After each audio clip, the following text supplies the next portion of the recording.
एउटा गीतको याद आयो। रुद्रबेडी कालीको तिरैतिर मुटु छाम्दै बसमा सरर। म त्यही ठाउँमा छु जुन ठाउँलाई हेरेर सर्जकले त्यो गीत लेखेका थिए, मुटु छाम्दै बसमा सरर।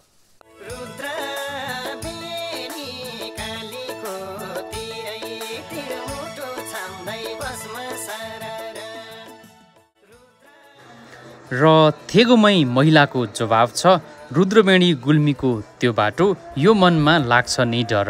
अर्थात् त्यो बाटोकै कारणले उनी बुटवल बजारसम्म आफ्नो मायालुका साथमा जान तयार छैनन्।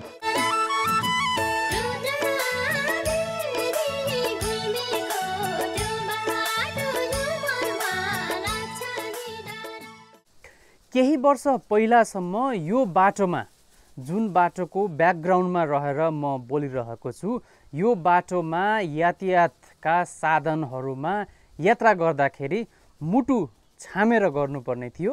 घरमा हिसाब किताब बुझाएर गर्नुपर्ने थियो र यो रुद्रबेडी कालीको तिरैतिर हिँड्दाखेरि जिउ ज्यान बाँच्छ कि बाँच्दैन भन्ने निदो हुन्थेन, कुनै पनि टुङ्गो हुन्थेन।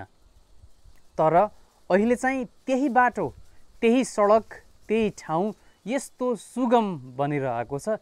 अलिअलि भए पनि यी भ्रष्टाचारी नेताहरूलाई खाएर बचेकुचेको कामले यतिको सडक बनाएकोमा एकपटक धन्यवाद दिउँ।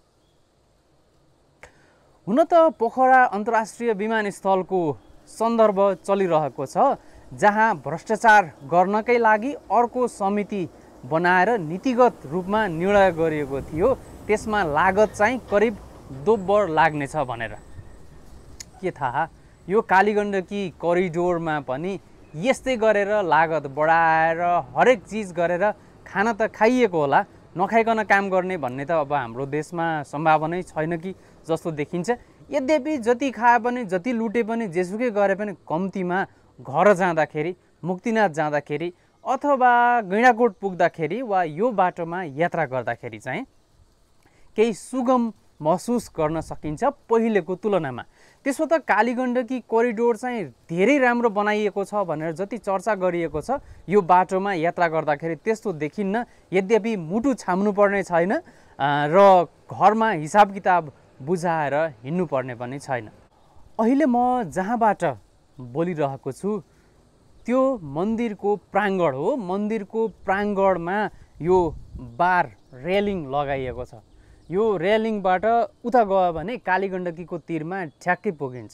पहिले चाहिँ यो बाटो बन्नुभन्दा पहिला चाहिँ दुईटा चक्का, छेउतिरको दुईटा चक्का चाहिँ गाडीको चक्का दुईटा मध्ये, त्यो डबल मध्ये चाहिँ एउटा चक्काले भुइँमा नै टेक्थेन, भनेको चाहिँ छेउतिर हुन्थ्यो र पनि यात्रा चाहिँ मानिसहरूले गरिरहेका हुन्थे, किनभने व्यवस्था थियो। एउटा दुर्घटनामा यहाँ धेरै ठुलो मानवीय क्षति पनि भएको थियो र धेरै दिनसम्म शवहरू प्राप्त हुन सकिरहेका पनि थिएनन्। त्यस्तो बाटो यो यतिको सुगम बनिरहेको छ।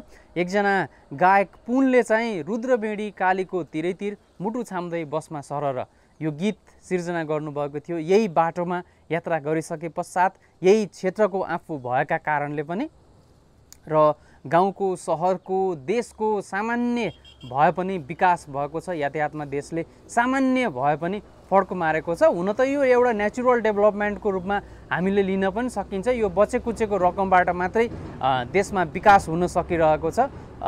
यसलाई चाहिँ कम्तीमा यात्रा गर्नका लागि चाहिँ खुसीको, सुखमय कुराका रूपमा चाहिँ हामीले लिन सकिन्छ। अहिले चाहिँ मजाले यातायातका साना ठुला सवारीहरू चलिरहेका छन्। अघि मैले एउटा भिडियो देखाएँ पनि, यातायातका साधनहरू चलिरहेका छन्, बिहेका गाडीहरू चलिरहेका छन्, आफ्ना निजी सवारीहरू चलिरहेका छन्, आफ्ना निजी जिन्दगीका कामहरूका लागि सवारीहरू चलिरहेका छन्। कम्तीमा भोट माग्नका लागि निर्बाध रूपमा चाहिँ नेताहरू यही बाटो, यही सडक हुँदै यात्रा गर्न पाइरहनु भएको छ। त्यो दुर्गम र यो सुगम पनि देख्नुभएका सत्यवती गाउँपालिकाका निवर्तमान अध्यक्ष तथा नेपाली कङ्ग्रेसका गुल्मी जिल्लाका क्षेत्रीय सभापति पारेश्वर ढकालले कस्तो देख्नुभएको थियो र अहिले कस्तो छ, उहाँको अनुभव सुनौँ। 2041 सालमा जुवाङ खैरेनीबाट म यहाँ व्यापार गर्ने सिलसिलामा रुद्रबेडी आएँ। आइसकेपछि यो बाटो 2-4 महिनाभित्र गाडी छिराउने भनेर मान्यहरूले भनेको सुनेर म आएँ। यहाँ आउँदाखेरि अल्पत्र अवस्थामा भयो र हामी निरन्तर यहाँबाट चाहिँ नि यहाँका स्थानीयहरूसित समन्वय गरेर ऋणीबाट 2045 सालमा हामीले ट्र्याक्टर यहाँ रुद्रवेणी खोला पारीसम्म हामीले छिरायौँ।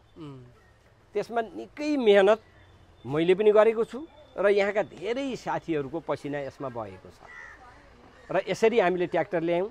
ट्र्याक्टर एउटा मात्रै ट्र्याक्टर यहाँबाट हिँड्थ्यो। यहाँलाई पनि थाहा होला, ऋणीबाट रुद्रवेणी चाहिँ हिँडिसकेपछि त्यो गाडीमा चाहिँ आधा टायर बाहिर जान्थ्यो। त्यस्तो यात्रा यहाँ थियो। त्यसपछि 2050 सालमा जिल्ला विकास समितिबाट 10 लाख रुपियाँ दाम छुट्टियो।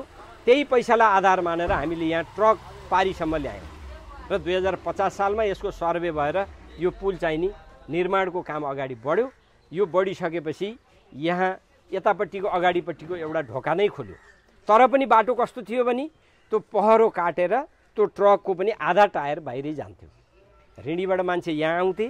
त्यतिखेरको तपाईले त्यतिखेर त यात्रा पनि पटकौं पटक गर्नुभयो? यात्रा होइन, म त सुरुदेखि उपभोक्ता समितिमा बसेर यसको लिडरसिप गरेर मैले चाहिँ नि निरन्तर मैले काम गरेँ। अब मेरो हिँड्ने त बाटै यही भयो। त्यसो त निरन्तर कस्तो हुन्थ्यो? कतिको धड्कन बढ्थ्यो? अब ऋणीबाट अब हामी त प्राय मलाई लाग्छ हामी चाहिँ नि के भने धेरै पटक हिँडेको बाटोमा अब यो सहजै हो, यही हो भन्ने हामीलाई अलिक कम डर लाग्थ्यो। तर जति बाहिरबाट आएका मान्छे हुन्थे, ऋणीबाट गाडी चढेर रुद्रवेणी आइसकेपछि गाडीबाट ओर्लेर आफ्नो परिवारलाई फोन गरेर म साउरेको बाटो चाहिँ तरेर म रुद्रवेणी आइपुगेँ, तिमीहरूले चिन्ता नगर भनेर यहाँ भन्ने। यहाँबाट गएर ऋणी पुगेपछि गाडी रोकेर झरेर म चाहिँ साउरेको बाटो चाहिँ क्रस गरेर ऋणी आएँ, तिमीहरूले चिन्ता नगर भनेर हरेक व्यक्तिले आफ्नो घरमा सूचना दिएर हिँड्ने त्यस्तो अवस्था थियो। त्यसलाई अहिले यो करिडोर जसरी चाहिँ गुल्मी जिल्लाबाट चाहिँ समेटिएर गयो, यसले निकै राम्रो बाटो चाहिँ बनेको छ।